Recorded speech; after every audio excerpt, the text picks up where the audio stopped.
Ya. Dentro de lo que es espacio confinado, recordando que espacio confinado tiene una característica que su estructura permite que un par de personas pueda trabajar por un tiempo definido, un tiempo acotado, pero no el 100% de la jornada de trabajo. ¿Ya? Entendiendo eso, y aparte que espacio confinado se va a clasificar como todo lugar en donde la misma entrada es la misma salida. Ahora, lo complejo de los espacios confinados es el espacio físico que hay. Espacio reducido, vamos a también tener una poca presencia de oxígeno en sí, o una porción de aire respirable. Y eso, chiquillos, de una forma u otra, nos va a ocasionar distintos problemas, a ver cómo decirlo, distintas consideraciones que tenemos que tener para de una forma u otra empezar a trabajar desde una perspectiva bien democrática. Ahora, o sea, más que democrática, chiquillos, desde la perspectiva de poder garantizar las condiciones de seguridad. Eso es lo que nosotros tenemos que ver de una forma u otra. Ahora, como tenemos acá, por ejemplo, acá tenemos un ducto, que este ducto, pues las características es de acero. Ahora, si ustedes se van dando cuenta, acá tenemos un espacio reducido y la persona parte de su cuerpo está dentro de este ducto. Ahora, acá vamos a tener varias situaciones. Uno, porción de aire respirable muy poca o muy baja, por lo tanto, el tiempo de exposición que va a tener que tener la persona es bastante bajo. Segundo, o bastante reducido el tiempo de exposición, para dejar un término más concreto. Lo otro, aparte de lo que son los gases, los vapores, en este caso los humos metálicos, el otro tema que tenemos es el ruido. Al ser espacios pequeños, el ruido tiende a rebotar y también ser espacio metálico tiende a rebotar y tiende a maximizarse. Uno tiende a sentirlo más fuerte. Si uno hace la medición, hay unos cuantos decibeles más fuertes, por si acaso. Y lo otro importante es la temperatura, que los espacios confinados tienen esa característica de que las temperaturas son elevadas y hace que el cuerpo no pueda estar presente mucho tiempo. Como estamos viendo en la mañana, en riesgos críticos, o sea, en taller 3, tenemos también una situación que, por ejemplo, tenemos que hacer algún trabajo de soldadura y podemos tener algún sistema de captación de la gente en sí que se está generando.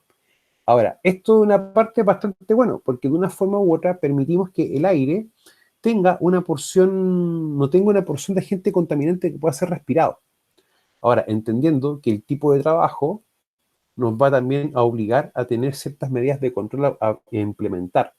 Ahora, exposición de tubos metálicos, claro, bajo esta configuración no es necesario tanto el EPP para protegernos del ingreso de un agente contaminante como un tubo metálico.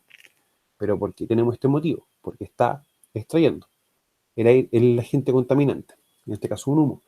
Pero de igual forma, esto también debe considerar la inyección de cierta cantidad de aire o una porción de aire respirable. Ahora, no olvidar que la cantidad de aire presente en el ambiente de trabajo, en espacios confinados, de una forma u otra, también significa un riesgo.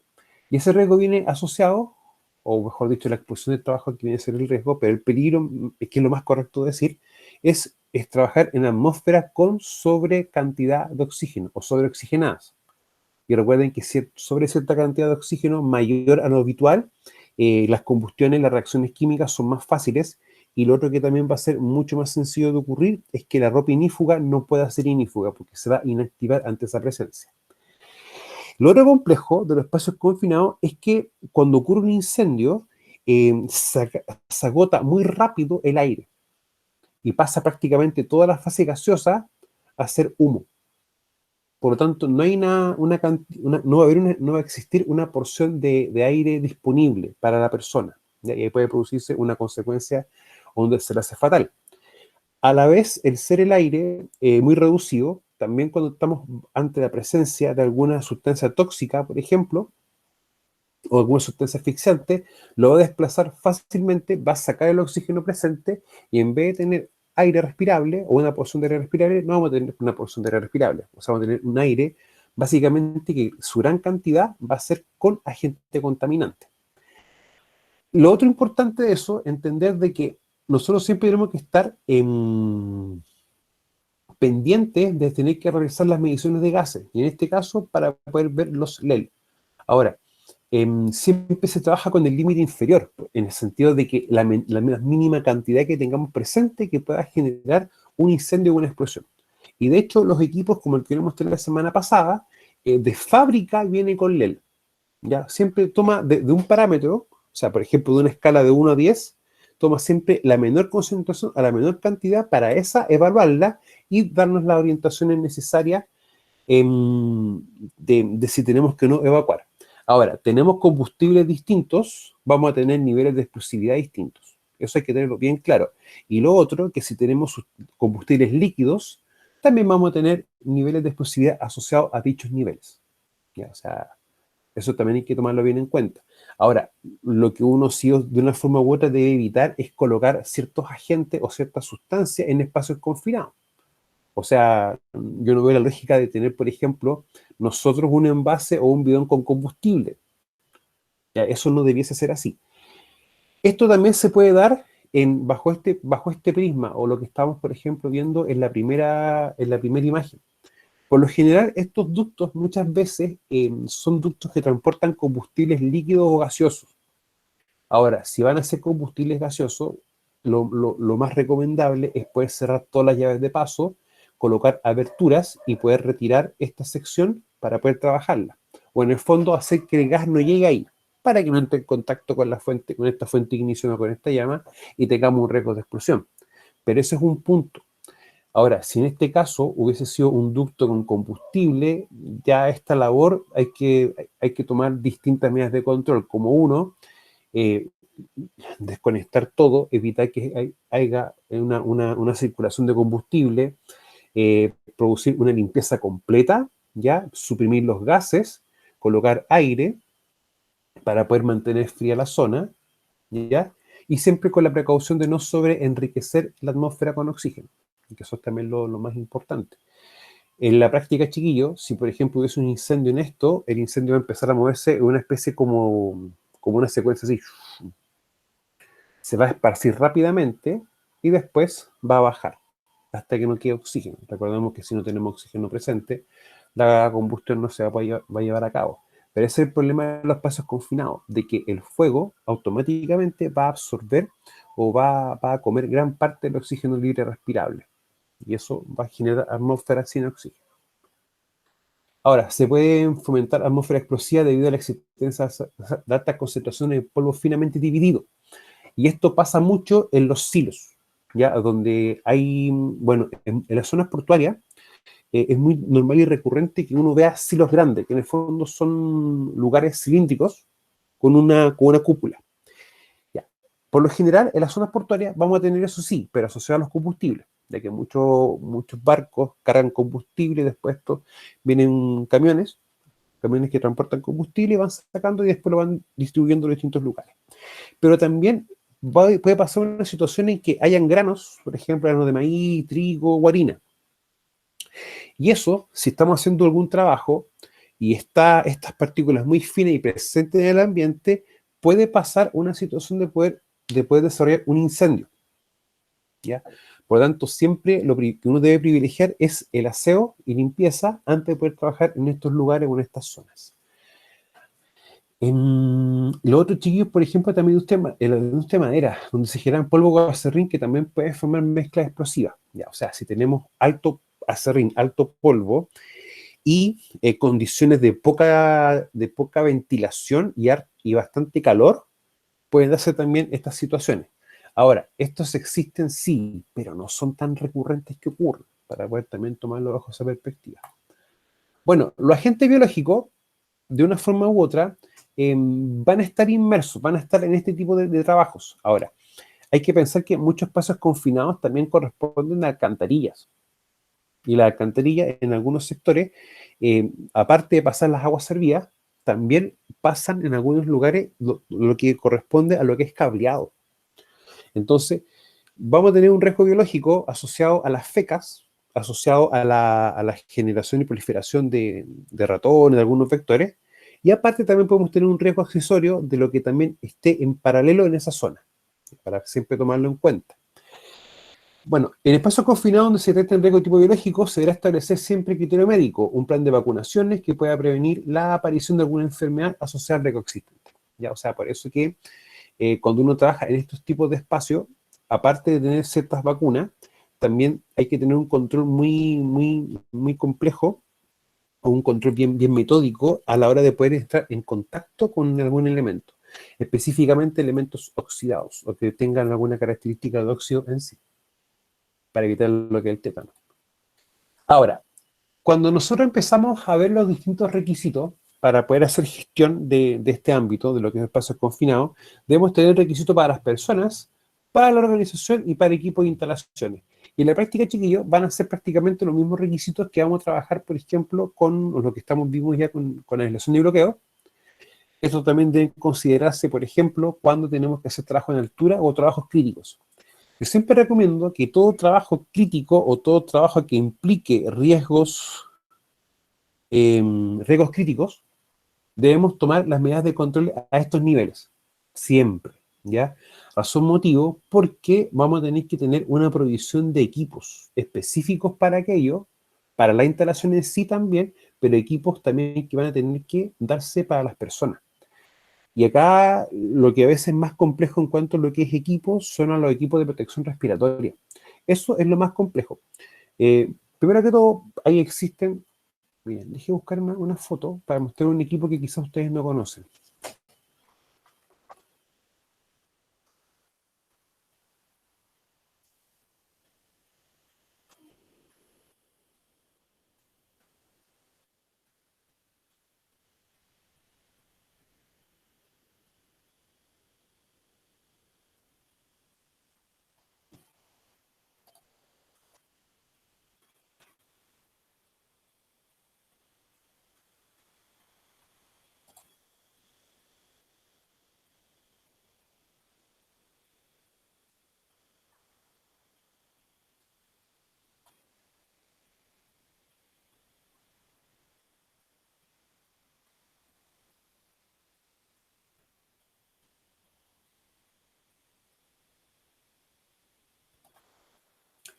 ¿Están viendo, chiquillos, eso que les estoy mostrando? Sí, ¿Sí? Ya. Es un equipo que en la práctica no es como de respiración autónoma. O sea, ¿en qué sentido? No tenemos conectado acá un cilindro con gas. No lo tenemos. O con aire en este caso. Sin embargo, vamos a tener a la altura de la cintura ya un sistema que en el fondo va a ayudar a que ingrese aire. O sea, la persona va a respirar, pero sin embargo su proceso de respiración no hace que el aire entre, sino que vamos a tener un sistema de bombas, un sistema de aspirado, y el aire va a pasar por los filtros y va a ayudar a que la persona pueda respirar. Ahora, esto también se puede utilizar en espacios confinados. Sin embargo, si yo mido y tengo bajo el 18%, ya tenemos que en el fondo sacar igual a la persona, ¿ya? Para poder tomarlo en cuenta. Ahora, ¿estos equipos existen? Sí, existen. ¿Ya? Lo que sí, eso es más o menos el precio, ¿ya? Ahora, estos equipos chiquillos, a mí me tocó, yo tuve la oportunidad de probar uno de una marca bien, de la del número y la letra en sí, y es bastante cómodo. O sea, en el sentido de que como el aire te ingresa con una brisa. Entonces ayuda también a poder trabajar o controlar la temperatura dentro del respirador, ¿ya? Ahora en sí, esto es como ya lo más óptimo en cuanto a lo que es protección respiratoria. Bueno, lo único inconveniente de esto es que las baterías también tienen una vida útil, ¿ya? Va a durar más o menos de 4, 6 u 8 horas, va a tener un parámetro de vida útil. Pero esto igual, chiquillo, es un sistema que se puede utilizar. En algunos hospitales están trabajando esto para COVID, ¿ya? Pero no necesariamente acá en Chile, en otros países. ¿Ya? Me ha tocado ver algún estudio bibliográfico de lo que es protección respiratoria y esto se está utilizando mucho. Ahora, esto es importante considerarlo así, ¿ya? Básicamente para los equipos, el equipo que tengamos que tener en los trabajos, para las personas. Y muchas veces les van a pedir ustedes un plan de protección respiratoria, en algunos casos, y lo otro que también les pueden estar pidiendo es que tengan la proyección de los equipos o elementos de protección personal a utilizar. O sea, nosotros cuando uno empieza a trabajar, lo más probable es que uno lo hagan, o uno se haga responsable de comprarlo EPP. Y ahí viene la pregunta, es ¿cuánto EPP compro? ¿ya? Y siempre uno tiene que ir preguntando a los trabajadores más o menos, o revisando los listados de entrega, para ir viendo más o menos cuándo fueron las últimas entregas. Entonces uno empieza a ver un estimado para tener los EPP para entregar y tener EPP en stock, ¿ya? En el caso de espacios confinados, el EPP nunca puede faltar, ¿ya? Y los otros chiquillos que siempre hay que tener bien claro son los equipos específicamente para medición de gases.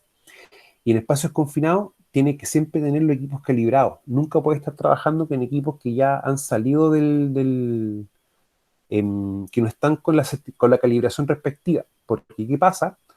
Pongamos un ejemplo. Yo, empresa, tengo mi equipo, no está calibrado, voy, mido gases, dice que los gases están correctos, coloco un trabajador y el trabajador fallece. Rodrigo, bajo esa figura, ¿qué podría suceder?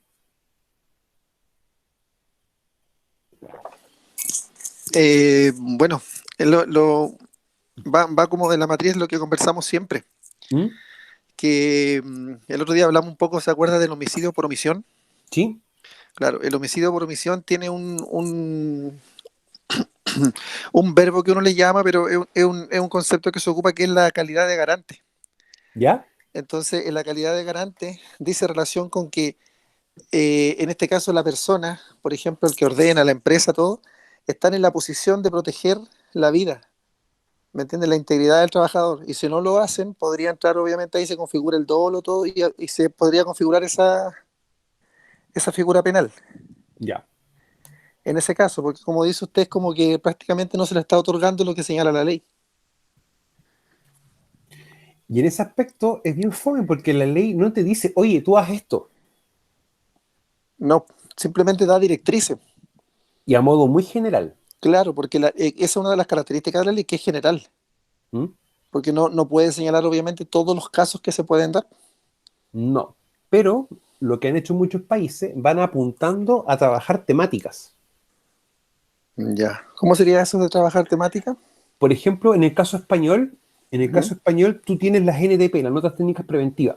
Y va a tener notas técnicas preventivas para varios rubros y varias situaciones en los rubros. O sea, por ejemplo, tienes notas preventivas para los espacios confinados, para trabajos por ejemplo, en el sector ganadero, en el sector bovino, trabajo en altura, aislación y bloqueo, y varias temáticas, riesgo biológico y todo eso. Lo que pasa es que Chile está haciendo eso como de a poquito.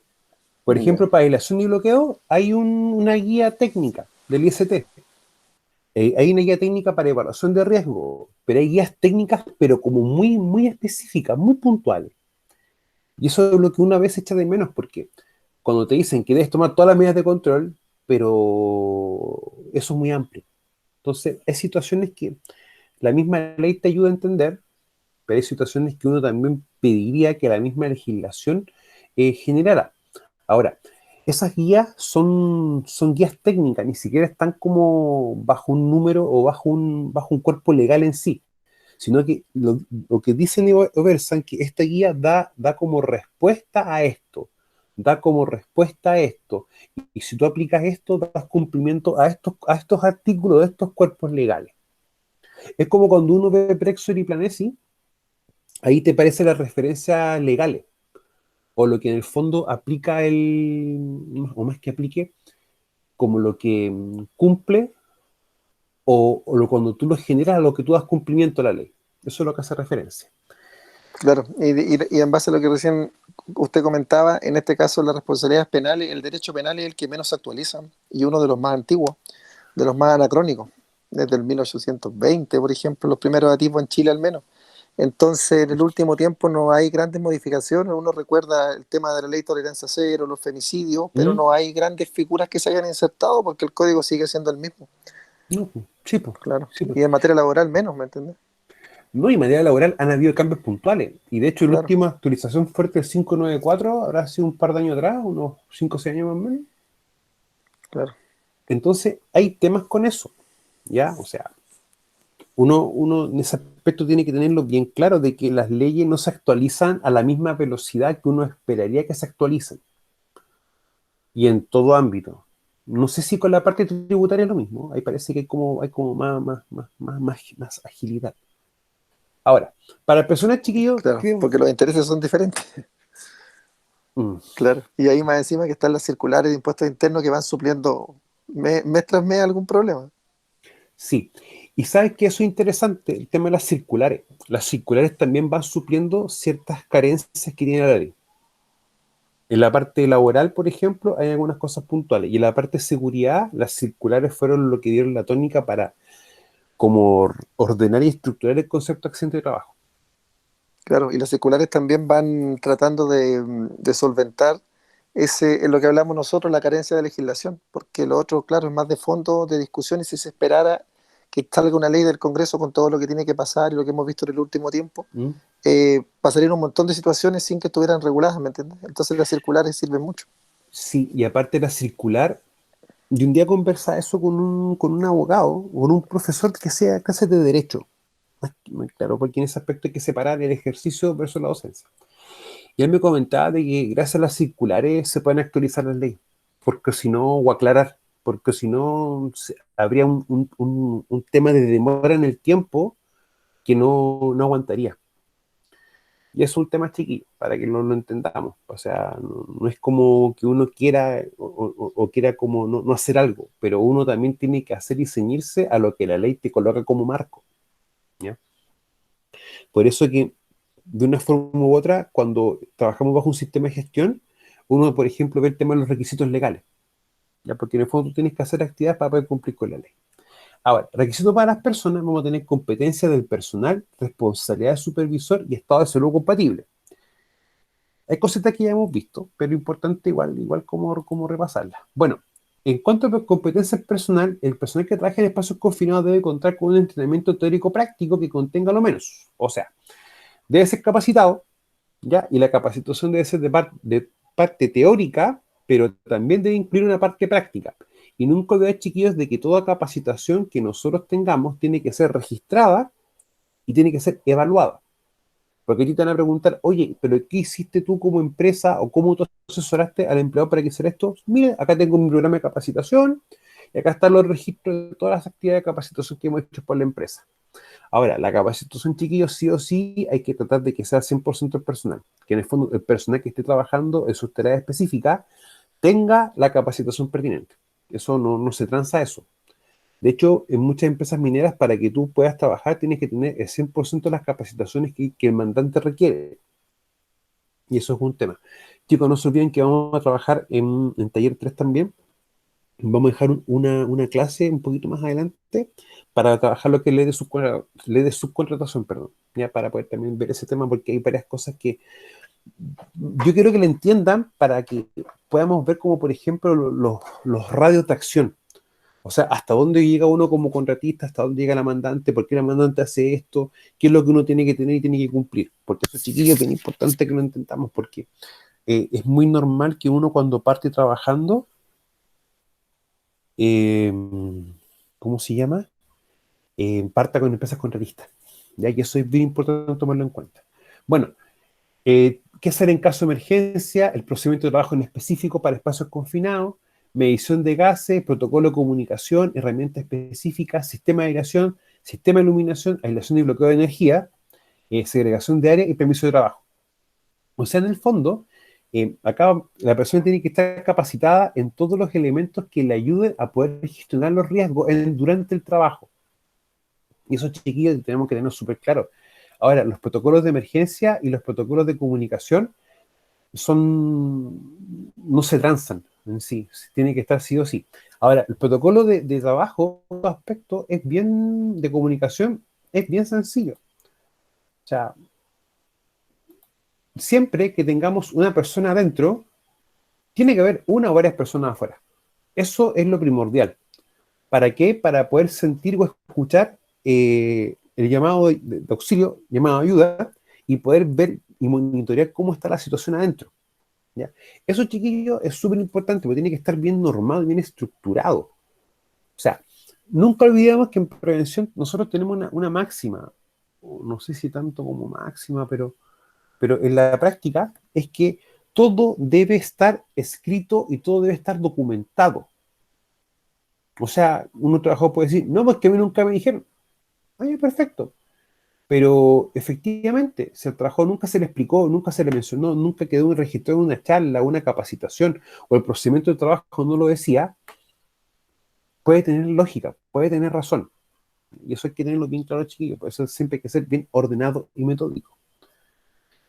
Ahora, en medición de gases, claro, yo debo medir los gases, ¿sí? Y siempre mantener los registros de la calibración. Y en el fondo, chiquillos, es un certificado que te entregan con el número de serie del equipo, la fecha, el número de serie, marca y fecha, y te va a indicar que el equipo está calibrado y la calibración dura de tal fecha a tal fecha.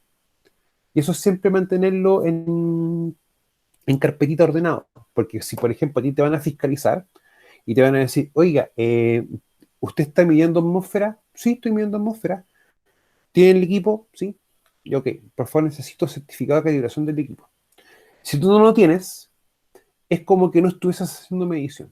No estás midiendo, aunque tengas el equipo, porque no hay garantía de que el equipo está en óptimo funcionamiento. Ahora, responsabilidad del supervisor. Y eso, chiquillos, es bien importante tomarlo en cuenta. Recuerden de que el trabajador no se manda solo.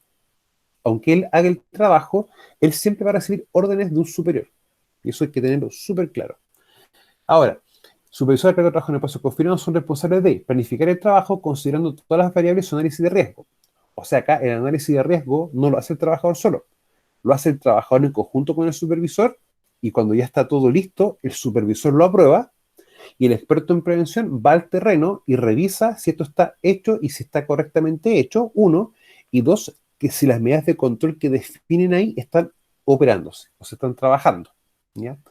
Les va a pasar muchas veces que colocan que están las medidas de control en el papel, pero ustedes van al trabajo y no están implementadas. ¿Ya? Y eso hay que subsanarlo de manera inmediata. Y lo primero que uno va a tener que hacer en ese contexto es paralizar el trabajo hasta que las medidas de control estén implementadas como corresponde. En trabajos críticos, medición de gases es un parámetro crítico. En lo que es aislación y bloqueo, lo que va a hacer siempre es la verificación de la energía cero. En trabajo en altura, va a depender del tipo de trabajo en realidad, la medida de control o el parámetro que uno va a tomar crítico.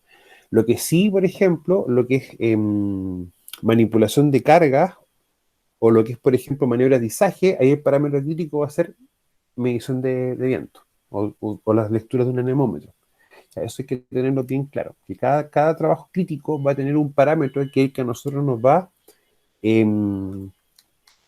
¿cómo se llama? A definir claramente lo que tenemos que ir controlando. Bueno, coordinar e informar previo a la ejecución del trabajo, lugar, fecha, hora y duración de los trabajos a la brigada de emergencia.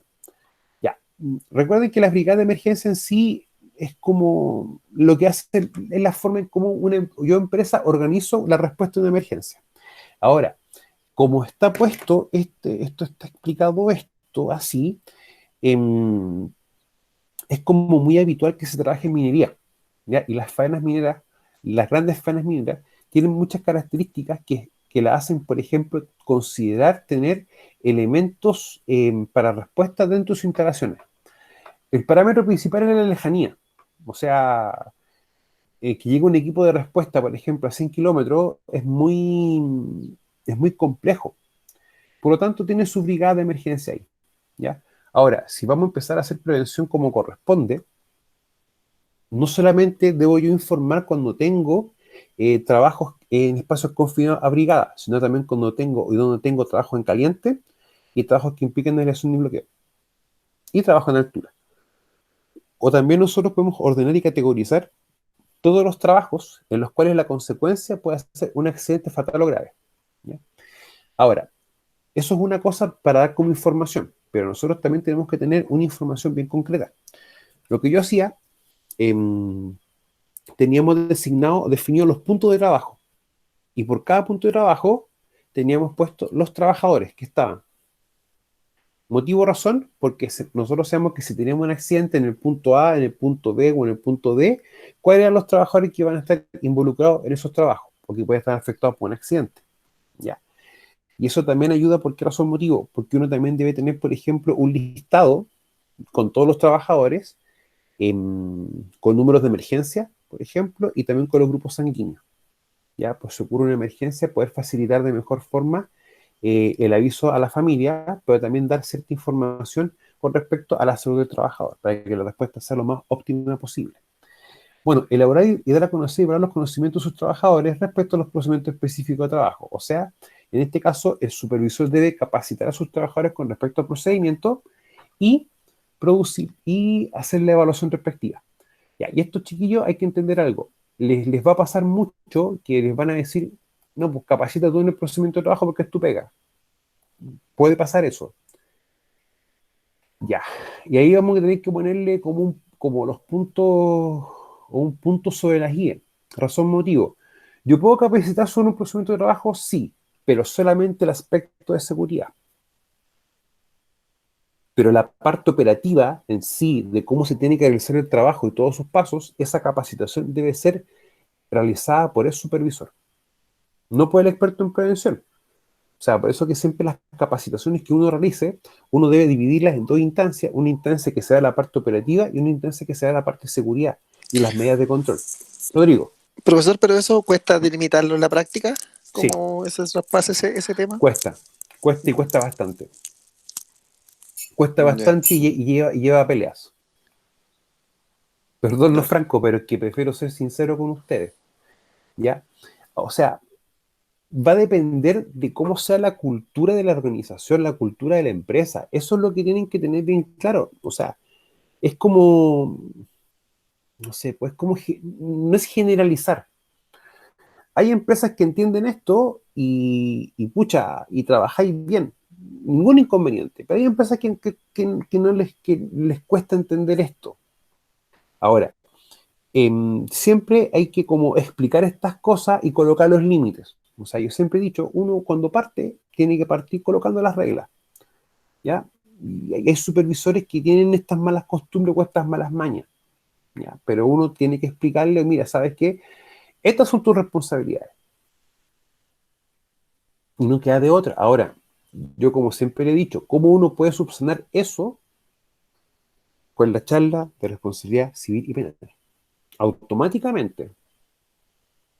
Porque, claro, a uno le pregunta, mire, cuando ocurre un accidente grave o fatal, a ti te van a preguntar textual lo siguiente, tú experto en prevención, ¿qué hiciste para evitar esto?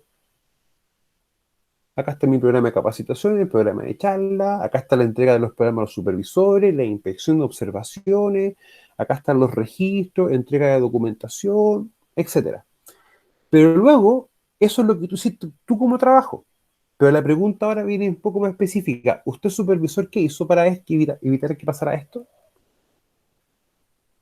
Entonces, supervisor, si no ha hecho charlas, no ha hecho inspecciones, no firma la ST, no revisa los trabajos, no revisa los permisos, etcétera, ¿él tiene alguna evidencia o respaldo de que ha hecho alguna actividad en pos de la seguridad? No. No. Entonces, ¿qué pasa? Cuando uno le explica a su supervisor, o el supervisor te manda a ti a hacer eso, es porque el supervisor no es malo, ni es bueno. Él tiene un desconocimiento sobre las cosas. Y él tiene desconocimiento de cuál es su responsabilidad y qué pasa si él no cumple con su responsabilidad. Por eso hay que hacer esa charla en específico. ¿Ya? A mí me tocó vivir eso y me tocó tener que hacer esa charla y me tocó que los supervisores entendieran y entendieron de buena forma y de buena manera. Entonces, ahí hay un tema con eso. ¿Ya? O sea, el comportamiento humano, a veces la reacción de las personas es variable, ya es distinta y también viene como uno plantea las situaciones. Pero no olvidar eso, que nosotros tenemos que ser asesores en términos de las medidas de control a implementar y tener claro cuáles son las leyes para que el empleador las sepa y sepa también cómo son los medios que uno tiene que generar para poder en el fondo mostrar evidencia de que se está haciendo el trabajo. Chiquillos, eso no les queda, no les queda, tiene que no quedar duda en eso. Otro importante, verificar antes, durante y después la correcta implementación de los controles operacionales o de las medidas de control para poder ejecutar la operación en el tiempo. Luego, definir un loro vivo capacitado para realizar control de acceso, medición de gas y comunicaciones para activar emergencia. O sea, la persona que va a estar a cargo de estar vigilando y viendo qué pasa con los trabajos. ¿Ya? ¿Se acuerdan cuando hacemos algunas dinámicas en el cual tenemos un operador o equipos trabajando y una persona con una paleta y un megáfono o un micrófono? O micrófono. ¿Una radio?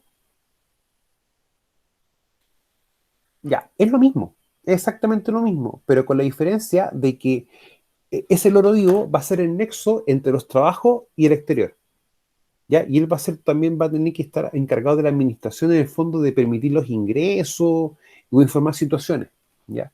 Por eso es importante tomar esto como estructura.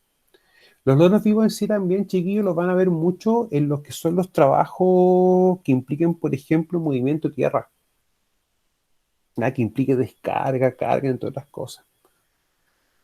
Bueno, estado de salud compatible, y esto es importante, que dentro del... Bueno, acá viene un certificado de salud para trabajo en espacios confinados, ¿ya? Pero en la práctica no te van a entregar un certificado que diga, no, esta persona tiene el estado de salud correctamente para el espacio confinado, sino que dentro del documento que dice el nombre de la persona, edad, su RUT, su cargo, actividad que se desempeña, va a decir, esta persona, abajito en la parte final del documento, dice, esta persona tiene un estado de salud compatible para poder realizar el trabajo en espacios confinados. ¿Ya? O sea, no es un certificado así como uno cree, sino que el documento te dice en la parte inferior para cuál es tu estado de salud para que tú estás validado para trabajar. ¿Ya? Y eso también hay que tomarlo bien en cuenta. Bueno, ningún trabajador puede estar bajo la influencia del alcohol o drogas, ¿ya? Y el reglamento de seguridad minera, que es un decreto, para mí establece realmente el parámetro de tolerancia cero, cero, cero, porque tolerancia cero no es cero, te da rangos, ¿ya? Y eso es un tema. Ahora, toda persona que esté con prescripción médica, esté sometido a tratamiento con sustancias ilícitas o cualquier medicamento que a juicio del médico altere significativamente sus condiciones psicomotoras, debe informar su condición a su supervisor directo y ser relevado de su funciones mientras mantenga o se mantenga en tratamiento, ¿ya? Y siempre tiene que tener, el trabajador tiene que dar aviso a esto. O sea, a ver, acá hay un tema que uno tiene cuando capacita a los trabajadores, tiene que ser bien claro. Cuando uno va al médico, siendo trabajador, tiene que avisarle al médico o explicarle en qué trabajo se desempeña. ¿Para qué? Para si el médico te va a dar alguna medicación, esta no altere tu trabajo. Y si la llegas a alterar, tu trabajador tienes que entregar un certificado médico a tu empleador explicándole esta situación. ¿Ya? Que tú de una manera temporal estás tomando este medicamento, etcétera. Razón, motivo, porque es una de las pocas formas en que uno, empleador o uno experto en prevención, eh, ¿cómo se llama? Tiene claro para que cómo va, en qué situación está el trabajador en sí. Ese es el punto. Uno muchas veces no tiene cómo saber. Ahora, ¿qué sucede, por ejemplo, si yo trabajador estoy enfermo, no doy aviso, estoy con medicamento y sufro un accidente?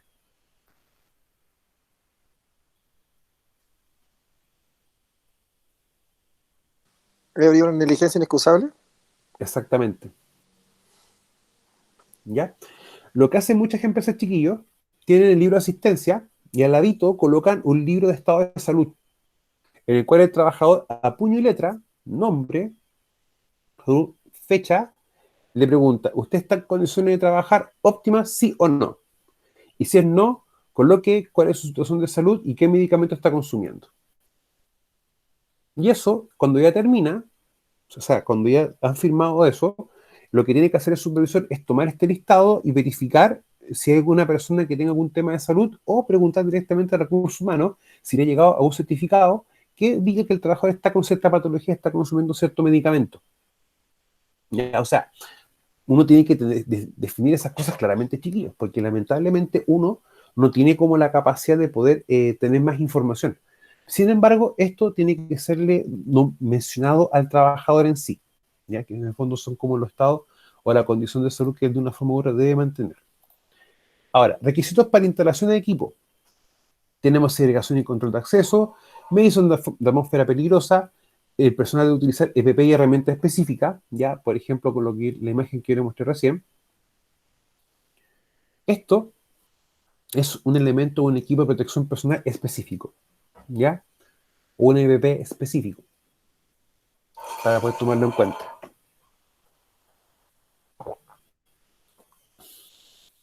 Ahora, definición del sistema de aireación o ventilación y protocolo de comunicación, ¿ya? O sea, yo empresa, dentro de lo que son mis instalaciones y los equipos que yo tengo para trabajar, debo definir y tener esto, sí o sí.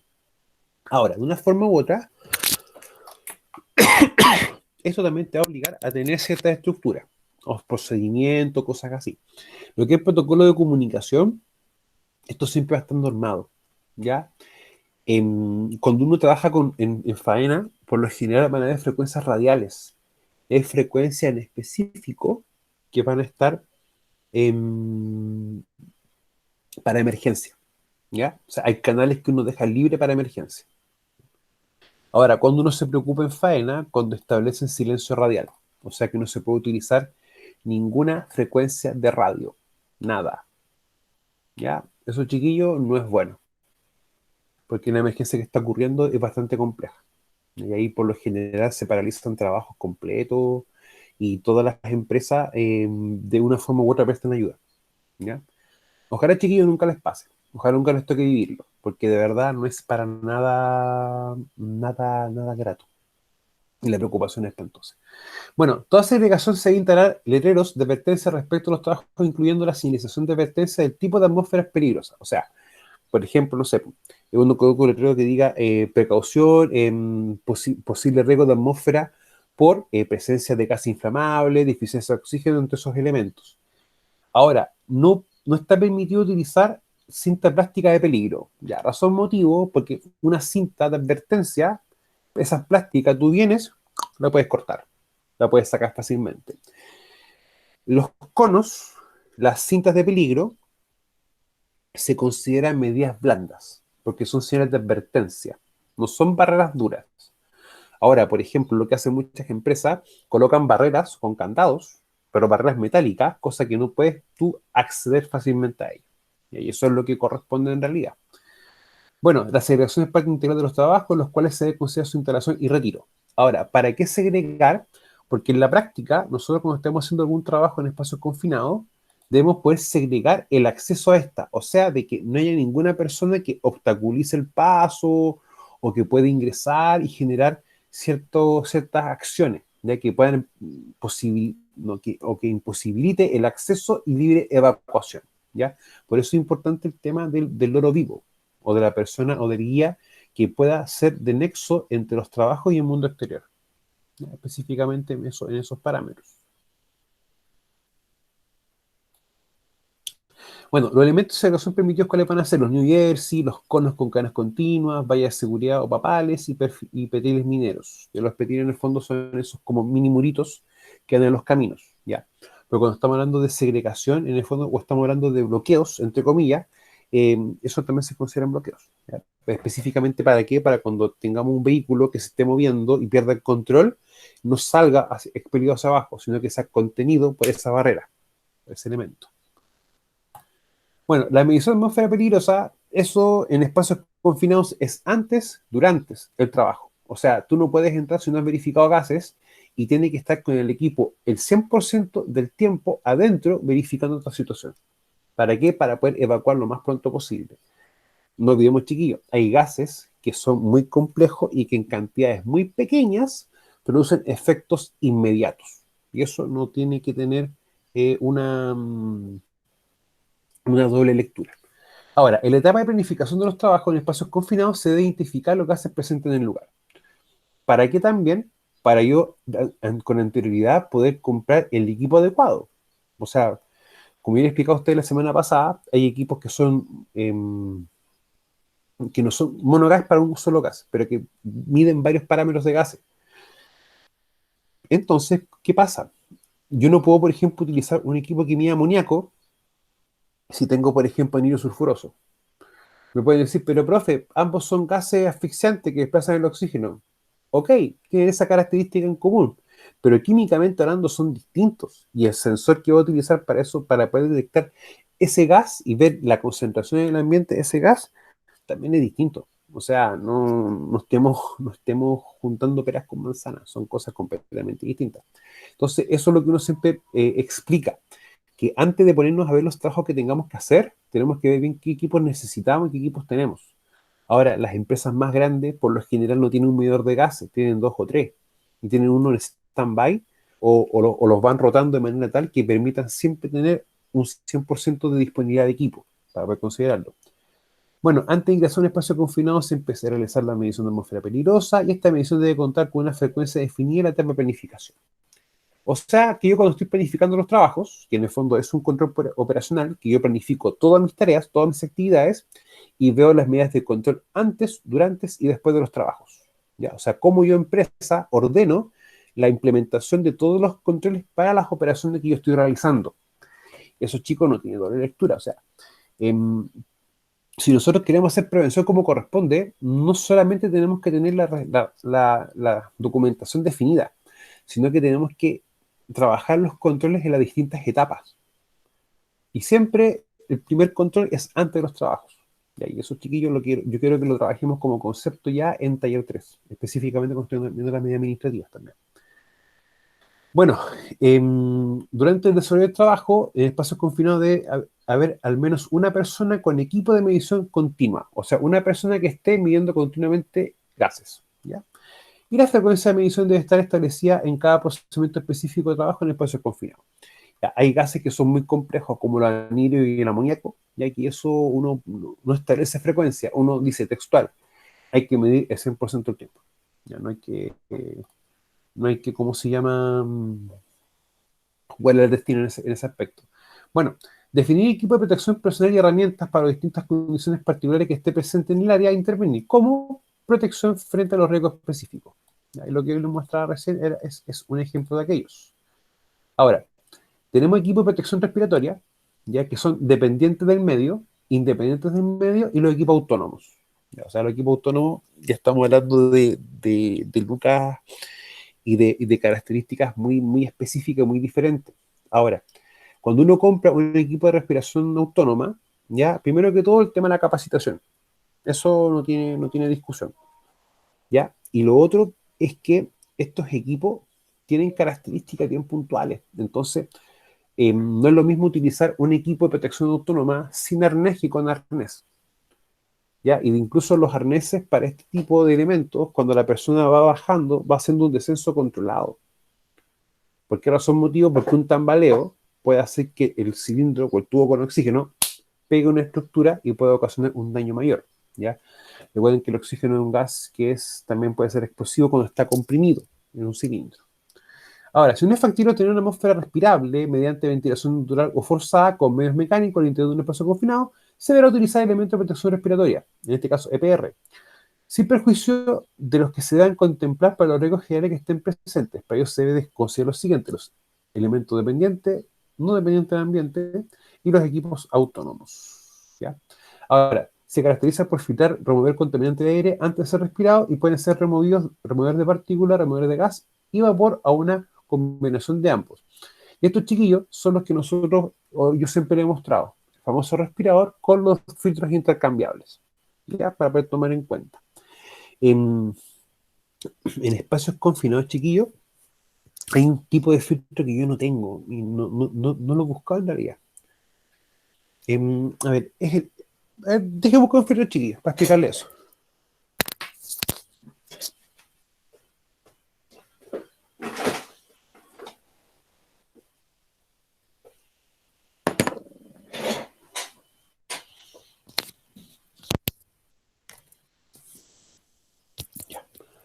Usted está viendo este filtro. En espacios confinados, muchas veces, o en lugares que son ductos de tubería, o en lugares que pasa mineral, siempre queda un remanente de polvo, pero un polvo muy finito, que es un talco, que tú lo tocas con tu mano y tienes que lavarte la mano una buena cantidad de veces para poder removerlo, ¿ya? En ese contexto, bueno, en esta marca en específico, venden unos prefiltros, que tú lo colocas acá y le colocas una protección encima. ¿Para qué? Para, en el fondo, poder aumentar la vida útil de esto. Porque es un polvo tan fino que va a obstruir fácilmente esto. Y esos filtros no son caros, no son para nada caros. Y los venden, ¿ya? De hecho, dejen buscar uno.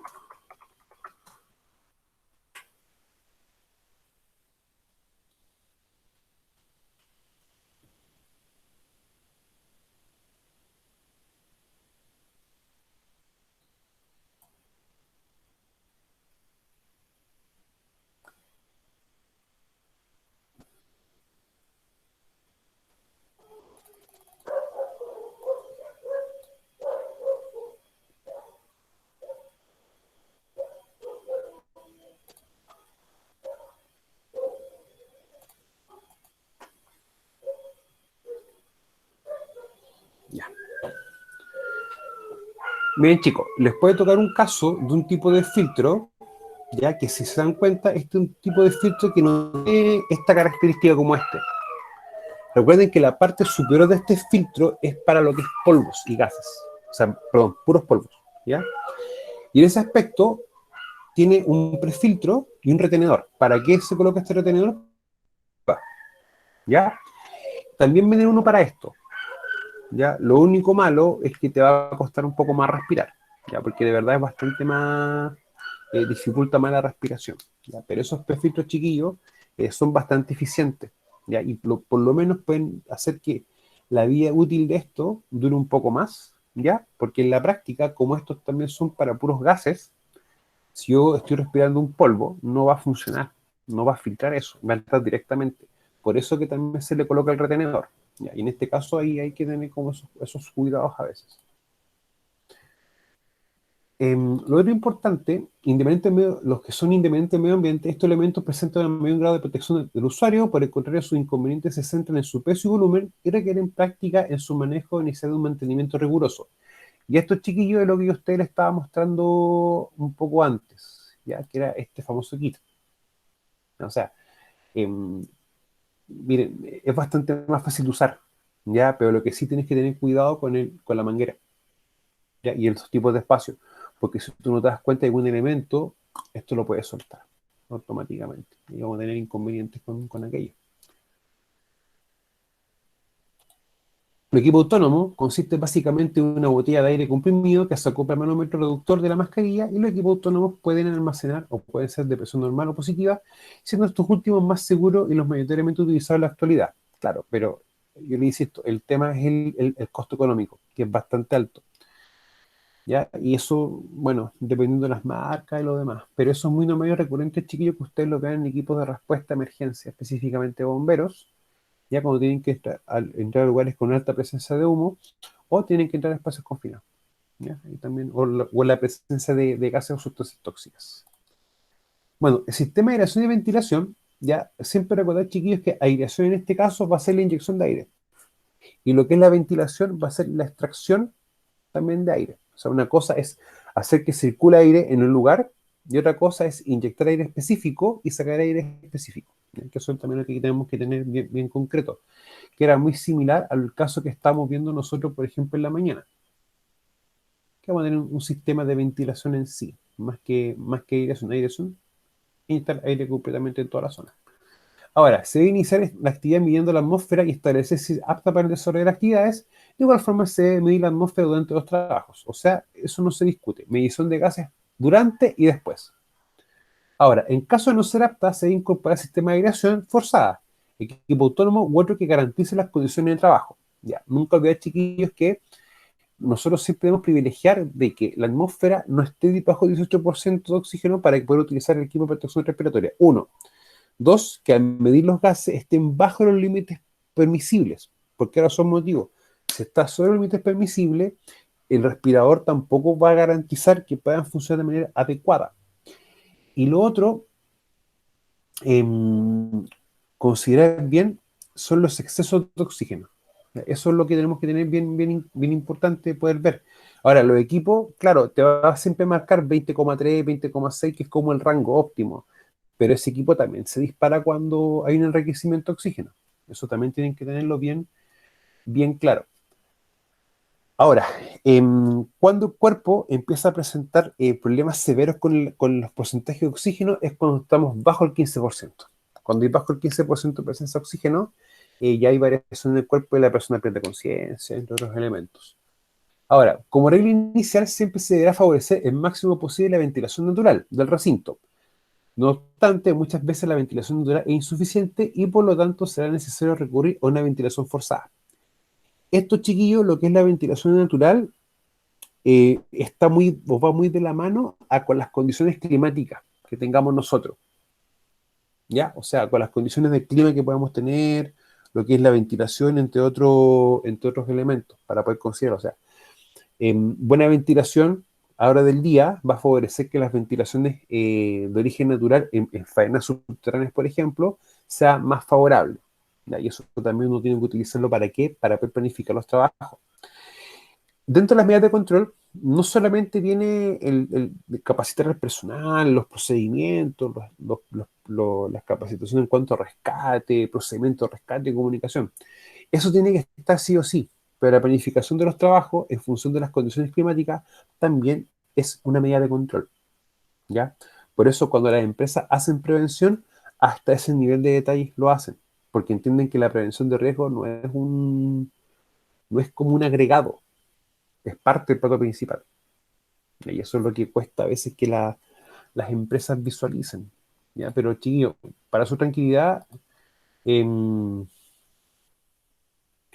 ¿cómo se llama? Eso va cambiando, ¿ya? Eso va cambiando. De hecho, me ha tocado ver muchas empresas que están partiendo trabajando y me preguntan, oye, necesito un experto en prevención.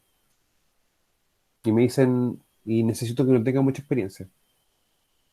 Y uno dice, pero, ¿por qué? Si, motivo razón, porque quieren que ese experto en prevención sepa cómo es el trabajo de ellos y lo quieren formar para la necesidad que tengan ellos. Y ahí eso pasa mucho. De hecho, a mí me pasó en una empresa, cuando partí trabajando.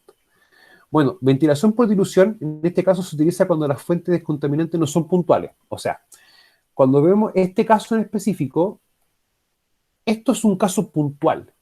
O sea, tú tienes ahí una situación específica, por lo cual tú estás haciendo una extracción de aire. Ahora, lo que también hace referencia a esto es que si tenemos un lugar con distintos puntos de trabajo, por eso en ese caso hay que colocar aire en todo el lugar para que eso empiece a moverse. Y no, en el fondo porque no tenemos un solo foco, sino que tenemos varios. Así, por ejemplo, la forma de ventilar se debe considerar la densidad de los gases con respecto al aire para determinar si se extrae los gases del fondo del espacio confinado o se insufla desde el fondo, permitiendo la salida del aire por la parte superior. O sea, cuando dice se insufla es que se inyecta. Recuerden, chiquillos, que hay gases que tienden a ser más pesados que el aire y tienden muchas veces a quedarse arriba y dejar el aire abajo o viceversa. Entonces, cuando en ese caso los gases tienden a quedarse abajo, se inyecta aire hasta la parte más baja y eso hace que el aire en sí pueda, más pesado, pueda subir y pueda hacer una evacuación por la zona de aireación de un silo o de un espacio confinado, para poder también tomarlo de esa perspectiva. Y la ventilación localizada se utiliza cuando el trabajo que se realizará al interior del espacio confinado genera sustancias peligrosas, como por ejemplo humo de soldadura, ya que es una técnica que permite una mayor eficacia en la eliminación de los contaminantes. O sea, lo que yo les mostré recién.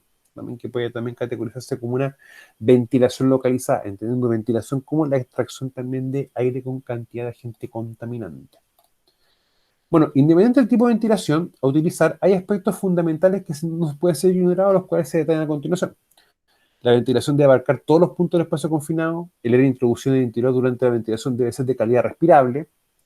No ventilar nunca con oxígeno directamente. ¿Para qué? Para no producir un enriquecimiento de oxígeno y favorecer una explosión. Tener en cuenta que un mismo ventilador proporciona caudales de aire más reducidos a medida que se aumenta la longitud de las mangueras. Ya. Les va a pasar muchas veces que cuando estén extrayendo aire con una manguera, con un manguerote, entre más largo es, tú vas colocando, o sea, más largo y la extracción está más lejos, tú vas colocando la mano y tú vas sintiendo que a medida que esto se agranda, la sientes más débil el aire, que se extrae mucho más bajito. Y claro, entre más largo es un ducto que extrae algo, es normal que uno sienta la pérdida de presión, ¿ya? Por eso que uno a veces tiene que trabajar estas medidas, pero de manera bien, lo más cercano ahí. Ahora, un sistema de extracción genera ruido. Por lo tanto, es como que estamos vistiendo un santo para desvestir otro. O sea, estamos extrayendo aire contaminado, estamos dejando una cantidad de aire con pocos contaminantes para poder respirar fácilmente, pero estamos generando un riesgo asociado. O sea, en el fondo estamos agregando un riesgo que no tiene que ser lugar, un riesgo adquirido por exposición a ruido. Voy a también tomarlo esa perspectiva. Ahora, en la práctica, chiquillo, es como muy complejo los trabajos en espacios confinados, por ese concepto también, se les trabaja o se les define como trabajos en tiempos reducidos o tiempos reducidos de exposición. Razón motivo porque para poder garantizar que tú puedas respirar fácilmente, los sistemas que se utilizan generan tanto ruido que de una forma u otra también te va a limitar el tiempo de exposición, porque va a estar trabajando en niveles sobre 80-85 decibeles. Entonces, por eso le digo que es vestir un santo para vestir otro, bajo ese punto de vista. Bueno, comprobar la eficacia de la ventilación establecida mediante la evaluación continua de la peligrosidad de la atmósfera interior. O en español, cómo yo veo que la ventilación es adecuada cuando estoy midiendo gases de manera constante en el tiempo. O sea, no hay que transar con la medición de gases, que en el fondo es lo único que nos va a decir si la cantidad de oxígeno es adecuada y si los gases que están presentes no están haciendo efecto en el trabajador. Y eso es importante tomarlo en cuenta. Ahora, les puede pasar también un efecto de que quizás necesitan ver un gas asfixiante, pero quizás no tengas el equipo específico. Y lo que utilizan muchas empresas, utilizan un medidor de oxígeno. Porque como el gas desplaza el oxígeno, lo saca, eso me está indicando que no tengo oxígeno respirable. O de igual forma, aparte de tener el medidor de los 4 parámetros, tienen como se llama el medidor de oxígeno en sí, para ir verificando un doble control. Ya que en el fondo eso también es importante, cómo se llama, tomarlo en cuenta, chiquillos. ¿Ya? Protocolo de comunicación. Este requisito es requisito tener un protocolo de comunicación que al menos considere comunicación al interior del sitio, comunicación con el exterior y comunicación en caso de emergencia. ¿Ya? En caso de emergencia, lo que uno siempre tiene que comunicar es muy similar a lo que nosotros hemos conversado, por ejemplo, en transporte y carguillo. ¿Ya?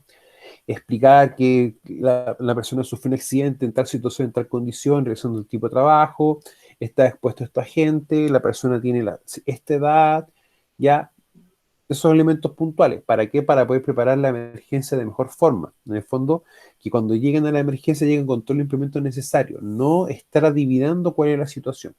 Y eso es un tema bien, bien a considerar, chiquillos. O sea, como yo le explicaba en las clases, ocurrió un accidente, ok, pero ¿dónde ocurrió? ¿Qué ocurrió? Hay personas heridas, personas afectadas, y eso, chiquillos, como para tomar en cuenta. O sea, les digo porque em, muchas veces lo peor es dar sentadas situaciones, ¿ya? O sea, es como que uno da por sentado de que alguien sabe algo. No necesariamente eso va a ser así. Bueno, protocolo o requisitos para la organización. Permiso de trabajo y utilización de dominio de área, ya que esto es prácticamente lo mismo cuando tenemos trabajo en espacios confinados, o sea, perdón, trabajo, perdón, que involucren aislación y bloqueo. Calibración de los instrumentos de medición de atmósfera, identificación de espacios confinados, trabajo al interior de espacios confinados, procedimiento de trabajo específico, equipo humano de apoyo y plan de emergencias. O sea, la organización debe tener todos estos elementos o estos procedimientos, ¿ya?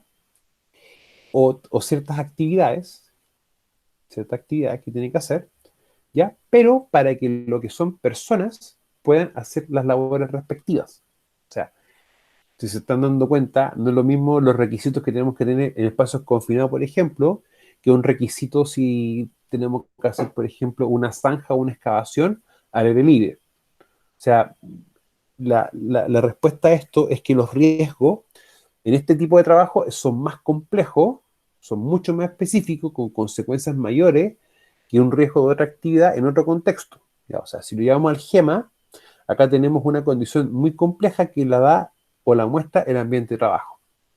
Eso va a generar la mayor criticidad, el ambiente de trabajo y la forma de comportamiento que tiene este. O sea, eso es un tema chiquillo. Y en espacios confinados, cuando trabajaba en faena subterránea, nosotros trabajamos en la faena subterránea como un espacio confinado. Eso era para nosotros un espacio confinado. ¿Ya? Y no trabajábamos así. Y se trabaja así, chiquillos. O sea, las consecuencias es bastante complejo. Bueno, permiso de trabajo y autorización del dueño del área. Permiso de trabajo en espacio confinado debe ser autorizado por el dueño del área. Claro, si por ejemplo tenemos un área, un silo o un lugar donde almacenan combustible y tenemos que limpiar uno de esos lugares o hacer un trabajo de reparación, ese va a tener un dueño de área. Por lo tanto, nosotros para poder ingresar debemos pedirle permiso a él. ¿Y con qué objetivo? Con que el dueño del área, perdón, garantice ciertas condiciones mínimas de seguridad. Ya, este concepto también nace mucho cuando yo, empresa, soy una empresa contratista y trabajo con una empresa mandante. El 594 es su artículo tercero que me dice que el empleador debe garantizar las condiciones de seguridad de todos los trabajadores, independientemente si son propio contratista o en tercero. Por lo tanto, yo empresa contratista, al ingresar a esta área, debe a mí hacérseme una, bueno, aparte del permiso, que en el fondo el permiso de trabajo que dice, yo autorizo a esta persona a entrar al lugar y se verificaron las siguientes condiciones de seguridad asociadas al área. Específicamente, algunos riesgos específicos, como por ejemplo las energías que estén bloqueadas y aisladas, uno, para que las personas también puedan hacer colocar su instrumento de aislación y bloqueo, ¿ya? Y condición, por ejemplo, de oxígeno y de aire y de ventilación. ¿Ya? O sea, eso se da no solamente por el 594, sino que también la ley de subcontratación obliga y refuerza este concepto de velar por las condiciones de seguridad de los trabajadores de otras empresas que presten servicios en tu área. ¿Ya? Y eso hay que tenerlo sí o sí, pero eso es lo que me da mi subcontratación para poder tomarlo en cuenta aquello. Bueno, en la respectiva inducción del personal propio y contratista se debe informar al personal sobre las áreas con presencia de espacios confinados, provisión de ingresos y requisitos para la realización de trabajo en el sector. ¿Y esto por qué? Porque es importante que todo trabajador sepa los tipos de trabajo que se realizan en distintas áreas. ¿Para qué? Para que no pueda llegar a esos lugares o alterarlos o ingresar sin permiso, pero también pues si va circulando y detecta alguna condición o la presencia de algún accidente que no ha sido quizás percatado por las mismas personas, también puede dar el aviso, ¿ya? Es muy recurrente que en ciertos trabajos, cuando ocurre un accidente, eh, den socorro otras empresas también. Eso es muy habitual que suceda. O sea, en ese aspecto eh, es como una característica del humano, prestar ayuda cuando se requiera. Todo el personal que desarrolla trabajo en espacios confinados debe contar con un permiso de trabajo en espacios confinados que debe estar revisado y validado por el dueño de área a cargo de los trabajos. O sea, yo voy a ingresar a un lugar, pero también debo tener un permiso para eso. Entonces, en cualquier momento, también el dueño de área puede ir y solicitarlo. O sea, yo lo doy, lo entrego, perfecto, pero también yo debo hacer también verificaciones porque la misma ley me lo permite y me lo obliga. La calibración del equipo de medición chiquillo de atmósfera, ya, bueno, debe contar con un programa de revisión y calibración y mantención del instrumento. Es como los extintores. Los extintores, recuerden que una cosa es la mantención y otra cosa es la recarga. Acá lo mismo. Una cosa es la calibración y otra cosa es la mantención. Porque la mantención que implica quizás poder reparar o cambiar algún sensor que ya está cumpliendo su vida útil. Y eso tiene un costo específico asociado. Y se debe considerar la frecuencia de la calibración preuso y personal competente para realizar la calibración. Y en este caso, lo que uno hace, contrata o compra el servicio a un externo, ¿ya? Porque ellos van a tener lo más para que tengan las certificaciones necesarias para poder hacer la calibración. ¿Ya? O sea, lo que uno a veces hace, no específicamente con esto, pero con los equipos de medición de ruido, uno compra un calibrador. ¿Para qué? Para poder someter el equipo e ir chequeando si el equipo está teniendo alguna descalibración en específico para poder recalibrarlo. ¿Ya? Tú no tienes que estar haciendo mediciones de ruido más constantes en el tiempo.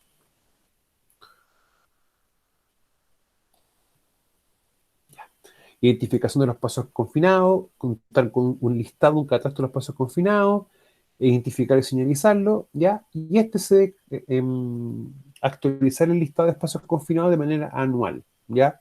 O sea, lo que uno siempre hace es tener un listado con todos los espacios confinados y se va actualizando en función de si se van eliminando o agregando espacios confinados nuevos. ¿Ya? ¿Para qué? Para tener una identificación clara de cuáles son todos los espacios confinados, cuáles son las empresas que van a estar en los distintos espacios confinados y cuál va a ser el personal que esté en los espacios confinados. Y eso uno lo utiliza también como chequeos. ¿Para qué? Para, por ejemplo, ya, si tengo Pepito, Juan y Diego que trabajan en el espacio confinado A, lo que uno debe hacer es, con un experto en prevención, en primera instancia, revisa la documentación de los trabajadores, ve la información en carpetas y ve también que cumplan con ciertos requisitos, como por ejemplo los permisos de trabajo, las autorizaciones, si tienen aislamiento y bloqueo, si participaron, por ejemplo, en la charla diaria, si, por ejemplo, hicieron la evaluación de riesgo, entre otros elementos. Por eso es importante no solamente el listado, sino que las empresas y las personas que están en dichos lugares, ¿ya? Y bueno, si hay turnos A, B o C, entre otras cosas, ¿ya? Para poder también tomarlo en cuenta. Bueno, trabajo al interior de espacios confinados, al menos por 2 personas y siempre y cuando el recinto lo permita. Ahora, ¿por qué siempre 2 personas? Porque en la práctica si uno se accidenta, para que el otro pueda dar aviso y prestar socorro. Eso es como lo primordial. Siempre los trabajos críticos chiquillos tienen esa característica que uno siempre privilegia y explica que nunca pueden hacerse estar solos. Porque como el riesgo es bastante alto y la probabilidad de que ocurra un accidente es bastante alta, para poder evitar aquello. Bueno, otro aspecto importante del trabajo en espacios confinados, el uso de equipos de comunicaciones, que en este caso es radio, ya que es como lo más habitual, y siempre definir frecuencias radiales para los trabajos en específico. Bueno, especial atención del tipo de iluminación a utilizar para los trabajos interior de espacios confinados, sobre todo en aquellos casos que la atmósfera con cierto o posible riesgo de explosión. Ya, lo que se utiliza mucho siempre son los focos halógenos. Y resulta que el halógeno en sí tiene esa característica de que genera mucha temperatura. Se coloca muy caliente. Ahora, en presencia de una atmósfera peligrosa, que puede haber un riesgo de explosión por algún agente en el ambiente, y teniendo este tipo de foco, puede ocasionarse una explosión. ¿Ya? Para poder también considerarlo y no tomarlo como o tomar las respectivas medidas en este caso. Ahora, lo que están haciendo muchas empresas, están eliminando los halógenos, están trabajando con focos LED de bajo consumo, iluminan bastante bien y tienen temperaturas bastante bajas, por lo tanto, se elimina o se reduce en cierto grado el riesgo de explosión. O sea, eso también para poder tomarlo en consideración. Procedimiento de trabajo específico, ya que lo que queramos hacer debe tener los procedimientos respectivos. O sea, lo que uno nunca debe permitir es que se estén realizando trabajos sin sus procedimientos, ¿ya? Y lo otro es tratar de ayudar y dar la facilidad y generar las instancias. ¿Para qué? Para que los procedimientos sean revisados y actualizados. Ante la ocurrencia de algún cambio, la ocurrencia de un accidente, ¿ya? O un incidente que te obligue a hacer un cambio en el procedimiento, como también algún cambio en la misma ley. Bueno, se considera una etapa de planificación procurando tener todos los riesgos identificados y sus controles asociados, que eso es lo principal de un procedimiento de trabajo, ¿ya? Que me ayuda a tener todo esto lo más controlado posible. Bueno, generar un procedimiento de trabajo que considere el paso a paso de la tarea, identificando los riesgos controles específicos, el cual tenga lo menos tareas específicas, herramientas de equipos, riesgos subcontroles, sistema de dirección, equipo de protección personal específico, entre otros, ¿ya? O sea, si se van dando cuenta, vamos a tener que tener como un procedimiento de trabajo específico para aquello. Cuando uno ve los procedimientos de trabajo, uno de una forma u otra hace procedimientos generales, como uso de equipo, uso de herramientas, un procedimiento, por ejemplo, para maquinaria pesada, para cargados frontales, entre otras cosas. Y luego uno empieza también a considerar procedimientos un poco más globales o para tareas en los cuales intervienen distintos tipos de equipo. Eso es una visión.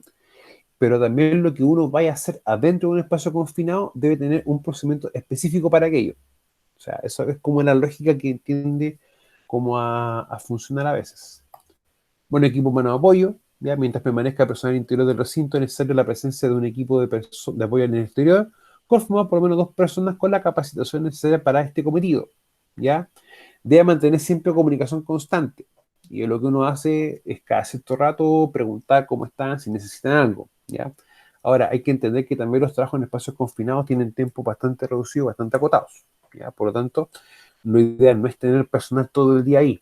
Y si requiere un tiempo mayor, tener los tiempos de descanso y reposo específicos para que la persona pueda respirar, sacarse el respirador, puede hidratarse y comer algo, ¿ya? Porque le insisto, las temperaturas a veces bordean incluso sobre los 35-40 grados. Ahí los tiempos van a ser mucho más acotados y requieren en el fondo que la persona tenga los tiempos de reposo específicos. Bueno, en el caso de no ser posible, se utilizan luminosas, acústicas, cuerdas intercomunicables, considerándose en esta última opción la posibilidad de inflamación y explosión en los casos, ¿ya? Ahora, lo principal, chiquillo, es mantener siempre un personal adecuado, ¿ya? Para estos trabajos. Y que mantenga y que tenga experiencia en esto. O sea, La experiencia en espacios confinados y en trabajos críticos es necesaria. O sea, o de frentón tener personal que uno lo va entrenando para este tipo de trabajos. ¿Ya? Eso es lo que uno también debe considerar. Y el plan de emergencia, que en el fondo, cómo vamos a trabajar bajo una emergencia. Ahora, lo principal de esto, que el plan de emergencia te considere el equipo humano, te considere el protocolo de comunicación y te considere el protocolo de rescate, para que tú también lo puedas tener en, en, en cuenta. Ahora, acá dice textual, la supervisión y al menos uno de los trabajadores presentes en la cuadrilla que realiza los trabajos en espacios confinados debe contar con los cursos de primeros auxilios. Ya, o sea, lo ideal, chiquillo, y minería va a eso, es que el 100% del personal esté con un curso de primeros auxilios. O sea, no cualquiera, o sea, todos. Eso es lo importante. El plan de rescate, por ejemplo, debe estar incorporado al procedimiento de trabajo del área de espacios confinados, diferenciando la respuesta inmediata de la activación de las brigadas de emergencia. O sea, cuando ocurre una emergencia, nunca ve que vamos a tener siempre una respuesta inmediata y luego esa emergencia genera esa respuesta inmediata, genera un aviso para que llegue también una brigada a complementar. Chiquillos, consulta, ¿alguna duda o consulta que ustedes pueden tener con respecto a esto? Profesor, Dígame, el Rodrigo. trabajo de los espacios confinados que usted está señalando, ese ¿Mm? personal de apoyo que dice, en el caso de una emergencia, obviamente que ese personal de apoyo no tiene que él intervenir, ¿cierto? Sí, y no. O Sí, no, sea, porque si es complejo, si usted dice que en algunos espacios confinados incluso tienen que ser hasta señales de luz, luminosa, algo, ni siquiera escuchar se puede, entonces eso me imagino como complejo, se pondrían en riesgo también ellos. sí. Es que lo que pasa es que los espacios confinados en sí, a ver, esto hay que entenderlo de una perspectiva como teórica. O sea, esto es teoría y también es en parte de los procedimientos que uno utiliza en general. En la práctica, sería como poco ilógico que yo sometiera personal a características muy complejas, ¿ya? Y no le diera la ayuda y el soporte necesario. Ahora, nunca hay que olvidar que si no tengo el equipo, por ejemplo, de respiración autónoma necesario, yo no puedo estar trabajando con los límites,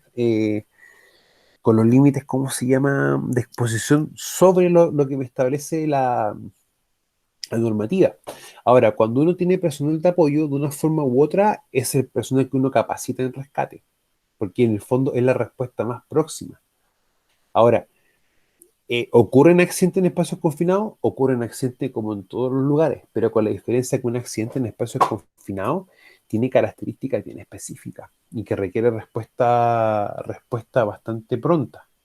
Ahora mira, texto dice, en todo momento este equipo debe mantener comunicación con las personas que trabajen en su interior, lo que debe ser preferentemente por visión directa o de los trabajadores.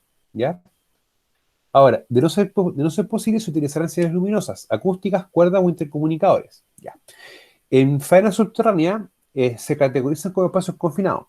Y cuando hay visión reducida o tú escuchas poco por las labores que hacen, uno tiene el código de luces. Ahora, bajo ese contexto, hay que evitar generar situaciones así.